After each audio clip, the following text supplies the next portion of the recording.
what's up everybody? I'm Dean with Future Autoworks. I'm here with Master Technician Nick Chaplin with his Mark 7 180 Sportwagon, and also here with Chris Chrisman with his Mark 7 Golf R. We are going to call this the 500 horsepower club. These cars are both putting down north of 500 horsepower at the wheels, and we actually just got back from our friends over at Surgeline with Nick's car, confirming the output and doing some further tweaking on the software with Andrew from Sneaky Tunes. So Nick, why don't you walk us through? Yeah, come over here. I'll show you what's going on in the engine bay. So it's a really familiar setup to what most people have done prior. A couple differences are the management, but it's the first ever of its kind fully built motor, 1.8 liter. It's still factory 1.8 displacement. It's just using 2 liter CP Carrillo pistons with 1.8 T length rods, so slightly lower compression ratio, but the displacement is still exactly what it was from the factory. The turbo setup is the CTS Boss 600, so a Garrett GTX 3076R. It's got a full 3-inch turbo back exhaust system, custom 3.5-inch air intake. We are using full manifold port injection with E85 and 1000cc injectors. The software was and the calibration of the ECU was a collaboration effort with Andrew from Sneaky Tunes. He's the one who helped us set up the factory ECU to work really well with our low pressure fueling system. We are using Eurodyne software on the factory Simulus 18 ECU, and then we're doing a standalone fuel only install for the port injector. So that's run directly off of a micro squirt, which takes input from RPM, map sensor, and fuel pressure to give us our topside fueling to help us make the power on this car, which the fueling is everything. So we just finished tuning it on the dyno today. It made 504 wheel horsepower and 463 foot-pounds of torque. That was about 86 degrees in the shop wheeling it. It's all wheel horsepower too at that, and I am 99% positive that there are no other 1.8Ts in the world that are making more than 500 horsepower. That's still a factory 1.8 liter.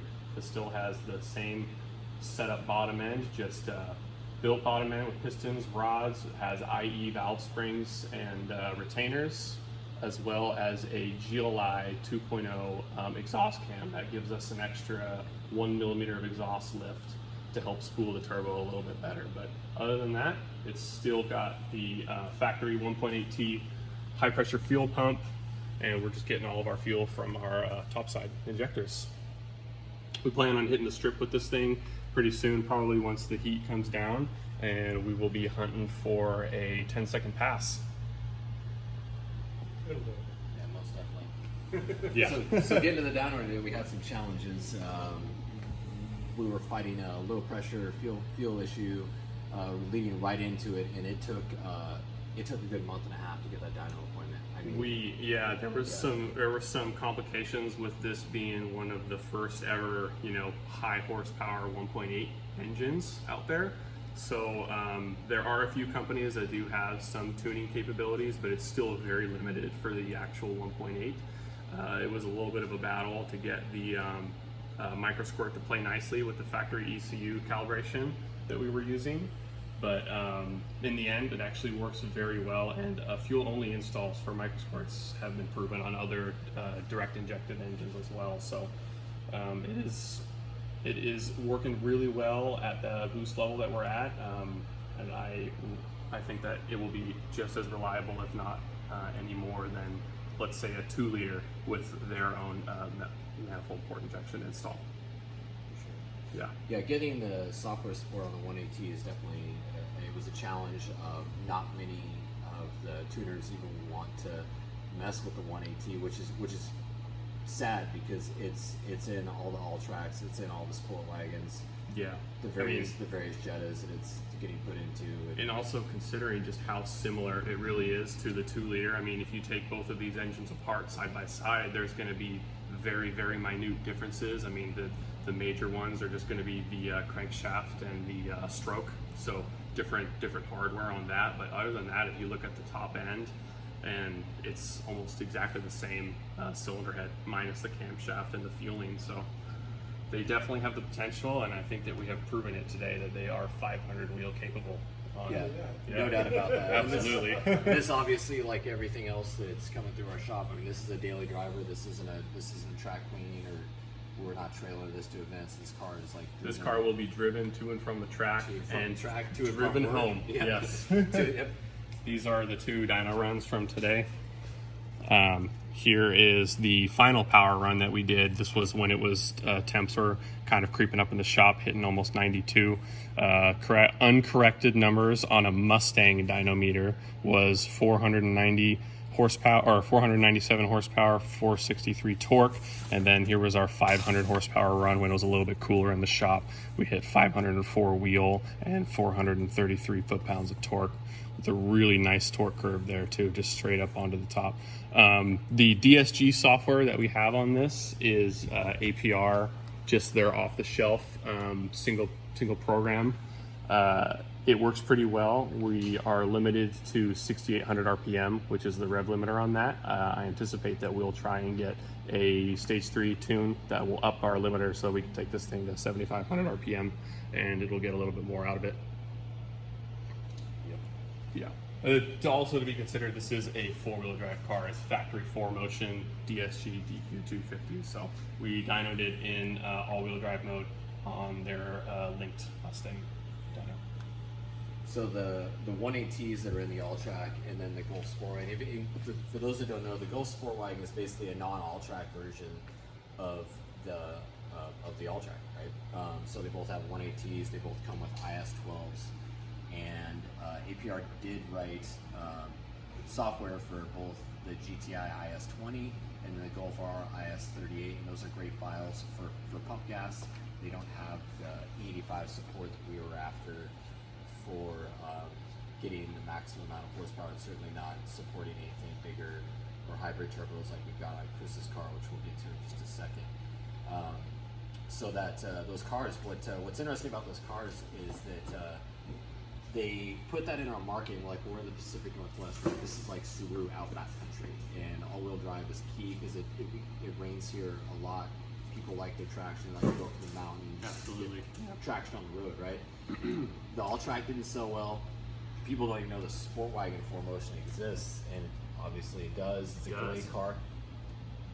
On the high side, these cars were $26,000 with the DSG, brand new, and oftentimes you were getting them off the lot for low 20s, and now they're a couple years old. You could pick these up you could pick up this car stock, for probably around 14, 15 grand, depending on mileage and condition or so, but they're potent weapons. I mean, the 4Motion is king on the Mark 7 platform. It's a lot of car for the money for what you pay for. That's for sure. And for those that gotta have manual, guess what? There's a manual version too. DSG's absolutely where it's at for being as fast as you can be.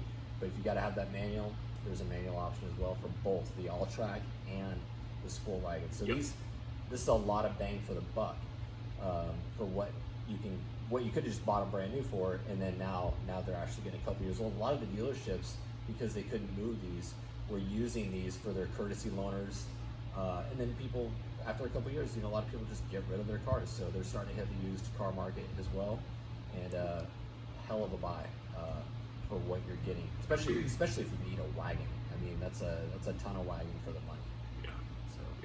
So Chris was over here today. Both groceries and hauls ass. Yeah. Groceries and hauls ass. Yeah. So Chris's car. Chris Chrisman's customer of ours and a friend of the shop, obviously. He's got the 2016 Golf R. He is running a DBV2 hybrid ball bearing turbo, and this is also on 85. His setup is really similar to what is on the wagon. Yep. The factory or the tuning software that we're using is Eurodyne. It was tuned by Sam, which is 613 at 613B6 on Instagram. Yeah, he's been awesome. Yeah, he's a Eurodyne pro tuner. He's been really nice to work with. and he pushed this Golf R to, you dynoed it, what? 515 wheel horsepower, 467 pound-feet of torque. Yeah, to the wheels. that was on the dyno jet at PRE, That was, yeah. right? Yeah. And then so we've changed a couple things since then, and we need to go take it back to get a new number. both of these cars are going to feel very similar, and we anticipate they'll probably run almost identical times at the drag strip. This car is obviously 4Motion, and it's also DSG as well. We got a $100 bet on it. Yeah. But his setup is very similar. Yeah. Fueling is almost identical. He has the manifold port injection fuel rail from Precision Raceworks. One thing I forgot to mention on the wagon is the low side fueling we're getting is via a Hellcat 525 fuel pump with a PM4 controller. This Golf R in front of you also has the same exact fuel pump setup. He's running the 1300cc port side injectors. Custom 3.5-inch intake. He Built has by you? Yeah, built in. Both intakes were built in house. The exhaust is a 4-inch downpipe made into a 3-inch catback.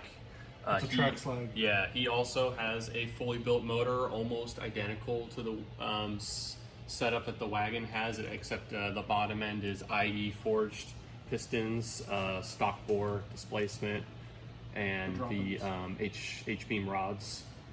His top end also has the IE springs and valve springs. Both cars are using ARP head studs, and yeah, this is just a very potent setup too. I mean, 500 plus wheel horsepower in a 4-cylinder car is no joke on the street.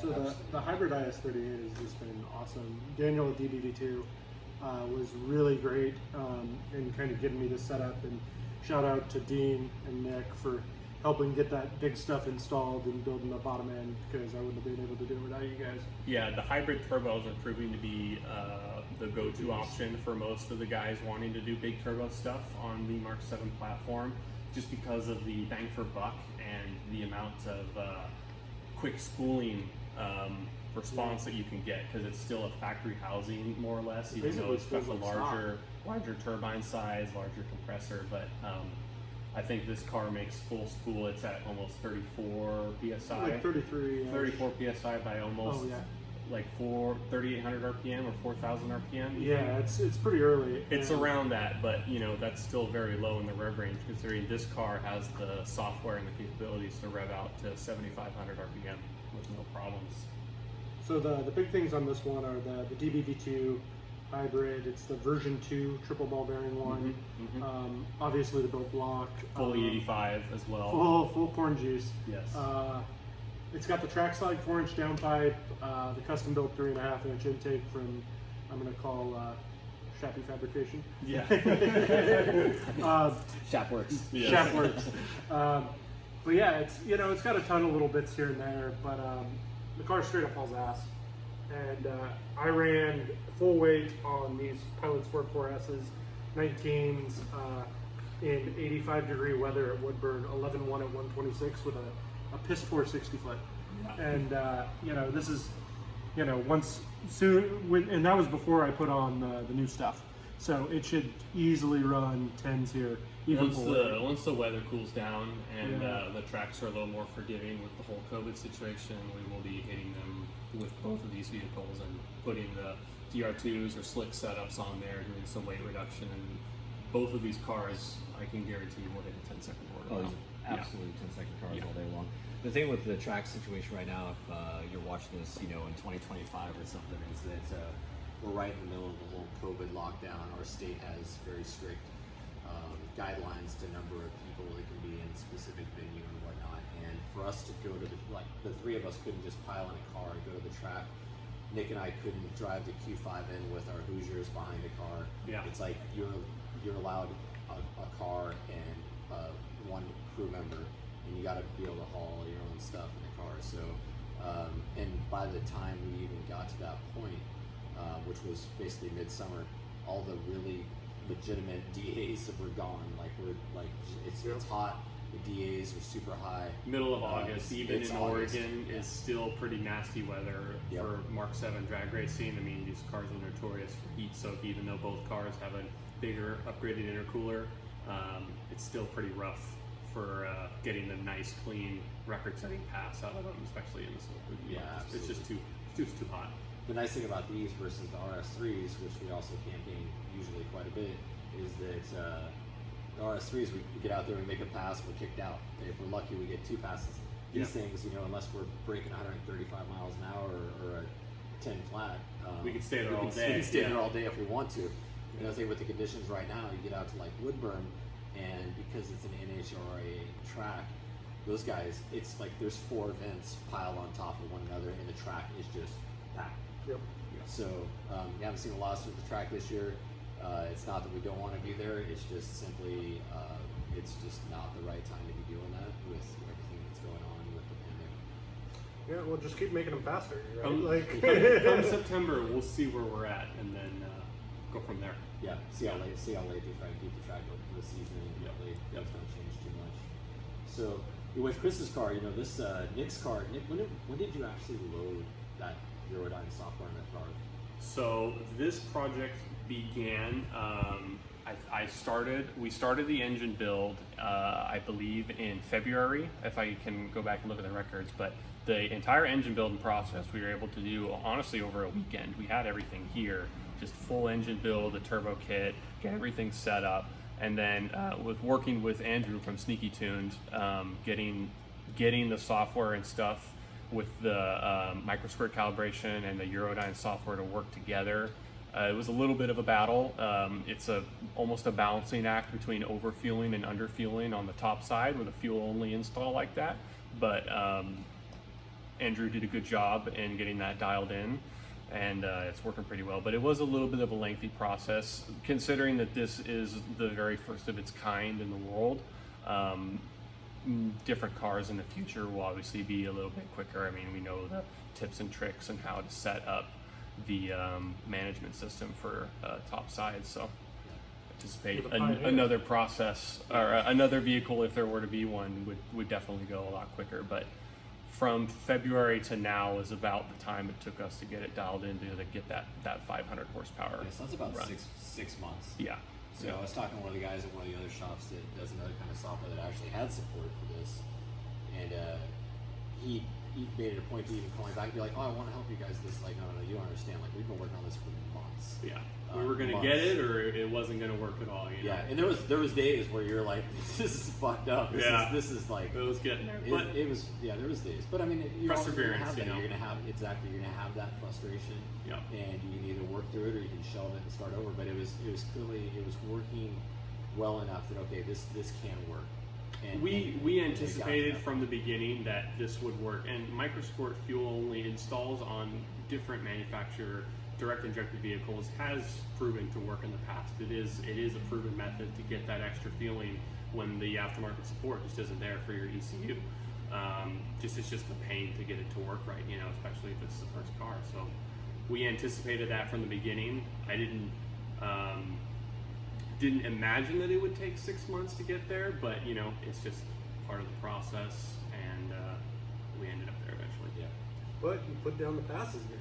We put down the power. We put down the power runs, and we've proven it. We've driven it on the street now, and it's fast. It hauls ass. We took it to lunch. It's fucking fast. Yeah. I mean, not only that, but there was never a down. It's like the car was down for the engine build, and I don't think it was ever down after that. No, I still almost daily drove it every day. I mean, it's just like the little things of just getting that calibration right was the key for getting it to where it is. Well, that's like this one. This is daily driven too. Yeah. Like, 515 wheel horsepower daily driver that I would commute to and from work in. Yeah. Like, don't get me wrong, on ethanol, the MPG is not great. E85 is not a great miles per gallon fuel. It is, however, like extremely cheap. Yes. High horsepower emitting fuel. It's $3-4 a gallon.